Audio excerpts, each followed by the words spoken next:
ने लाइक करजो, शेर करजो, चैनल ने सब्सक्राइब करी कॉमेंट में जय गुरुदेव जरूर लखजो।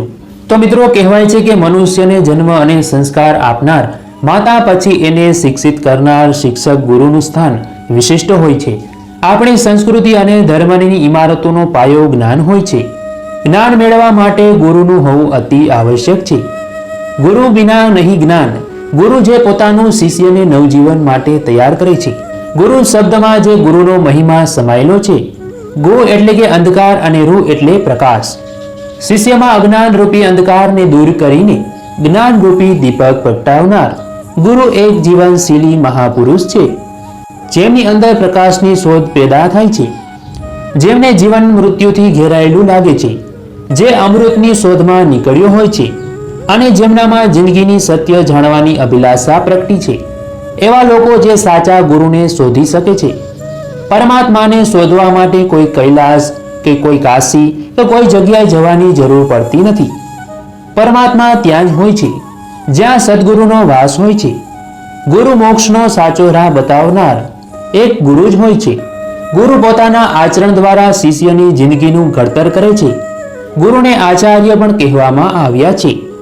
गुरुनुं महात्म्य आपणा पुराणमां पण खूब वर्णववामां आव्युं छे। हिंदू धर्म में गुरु ने भगवान नो दर्जो पण आपवामां आव्यो छे। जेम के गुरु ब्रह्मा, गुरु विष्णु, गुरु देवो महेश्वर, गुरु साक्षात परब्रह्म, तस्मै श्री गुरुवे नमः। गुरु गोविंद दोनों खड़े, किसको लागू पाए, बलिहारी गुरु आपकी, गोविंद दियो बताए। गुरु नो महंता गुरु गोविंद करता वधारे होय छे, केम के गुरुए आपेल ज्ञान मार्फत योग्यता प्राप्त करीने ज शिष्य प्रकाशमान दीपक समान परमात्मा सुधी पहोंचीने एने झांकी करी सके छे। अने त्यार पछी मित्रों कहेवाय छे के शास्त्र अने ग्रंथो देव गुरुनी आजोट महिमानो गुण गाया छे। गुरु दत्तात्रेये 24 गुरु बनाव्या हता। श्वान पासेथी एमने वफादारीना गुण शीखव्या हता, एटले एमणे श्वानने पण गुरु मान्या हता। मतलब के गुरु एक छे जे आपने जीवन ने विकासनु मार्गदर्शन आपे छे। एकलव्य गुरु द्रोणाचार्य ने गुरु मान्य हता अने तेमनी मूर्ति सामे मूकीने धनुर्विद्याना पाठ शीखव्या हता। अने ज्यारे गुरुए दक्षिणामां तेनो अंगूठो मांगी लीधो त्यारे विना संकोचे आपी दीधो हतो। नहीतर अर्जुन करता एकलव्य इतिहासमां एक मोटो बाणवड़ी गणातो हतो। गुरु माटे केटलो महान त्याग कहेवायो छे।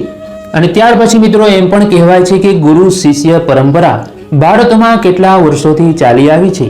સાંદીપની ઋષિના આશ્રમમાં કૃષ્ણ અને સુદામા કોઈ પણ જાતના ભેદભાવ વગર સાથે રહી જંગલોમાંથી લાકડા કાપી લાવી ગુરુની સેવા કરી હતી। એમની અન્યની ગુરુ ભક્તિના આપણને દર્શન કરાવ્યા છે। આ દ્રષ્ટાંત એ સૂચવે છે કે વિદ્યાનું દાન કરનાર ગુરુ માટે રંગ કે રાયનો કોઈ ભેદ હોતો નથી। એની આગળ તો 100 શિષ્ય અને એક સમાન હોય છે। कहेवाय छे के ध्यान मूलम गुरु मूर्ति, पूजा मूलम गुरु पदम, मंत्र मूलम गुरु वाक्यम, मोक्ष मूलम गुरु कृपा। कहेवाय छे के ध्यान धरवा माटेनुं मूळ गुरुजीनुं स्वरूप छे। पूजा करवा माटेनुं गुरुजीना चरण कमल छे।